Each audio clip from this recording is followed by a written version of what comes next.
અમરેલી જિલ્લાના સાવરકુંડલા તાલુકાના જોગીદાસ ખોમાની આંબાડી ગામે આ આવેલો છે માલાણી પરિવારના કુળદેવી ખોડિયાર માતાજીનો મઠ। મારું નામ બાબુભાઈ ગોવિંદભાઈ માલાણી, મારું ગામ આંબાડી જોગીદાસની, સાવરકુંડલા તાલુકો, જિલ્લો અમરેલી।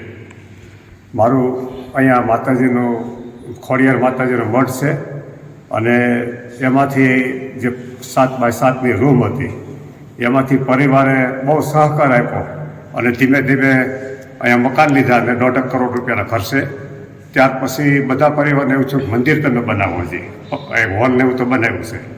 પછી અમે ઓળસાણથી પાછો લોકફાળા માટે બધું શરૂ કર્યું, તો આ વખતે પરિવારે બધાએ બહુ સહકાર આપ્યો અને અમે ખોડિયાર માતાજીનું મંદિર બનાવ્યું, પછી 7 રૂમ બનાવ્યા, હોલ બનાવ્યો અને બધાની ઈચ્છા હતી અને મારી પોતાની ઈચ્છા હતી એ સંપૂર્ણ અત્યારે અમારી અમને એવું હતું કે આવું થવું જોઈએ અને બધું થયું છે, પણ પરિવારના સહકારથી।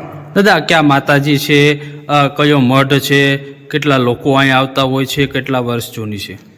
આ અમારું માતાજીનું મંદિર ખોડિયાર માતાજીનું મંદિર છે અને ખોડિયાર માતાજીનો મંદિરનો મઠ જ હતો, ફાળા જ હતા, પણ હવે અત્યારે અમે મંદિર બનાવ્યું એટલે મૂર્તિ લીધી જયપુરથી અને અમારો આ ગુજરાત આખામાંથી અમારો માલાણી પરિવાર બધા અહીંયા સૌરાષ્ટ્રમાંથી આવે છે, બધા ગામોગામથી આવે છે। દર વર્ષે અમે 7મ ને 8મ 2 દિવસ હવન પ્રોગ્રામ કરીએ છીએ, પણ આ વખતે અમે 6, 7 ને 8 5મા મહિનાની પ્રતિષ્ઠા રાખી છે, એટલે આવું અમારો બધાની ઈચ્છા થઈ।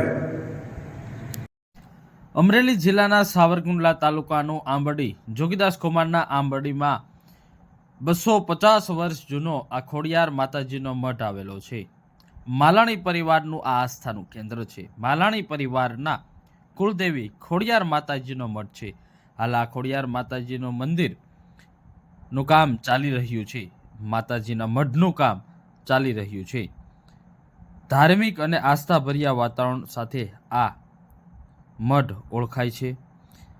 અહીં સમગ્ર ગુજરાત સૌરાષ્ટ્રમાં વસતા માલાણી પરિવાર અહીં પૂજા અર્ચના દર્શન કરવા આવતા હોય છે।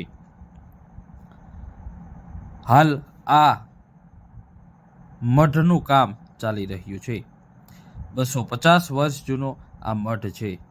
બાબુભાઈ માલાણીએ જણાવ્યું કે 250 વર્ષ પહેલા એક 10x10ની ઓરડીની અંદર આ માતાજીનો મઠ હતો, આજે આ વિશાળ મઠ થયો છે અને હાલ મઠનું કામ ચાલી રહ્યું છે। આગામી સમયમાં પ્રાણ પ્રતિષ્ઠા મહોત્સવનું પણ આયોજન કરવામાં આવ્યું છે।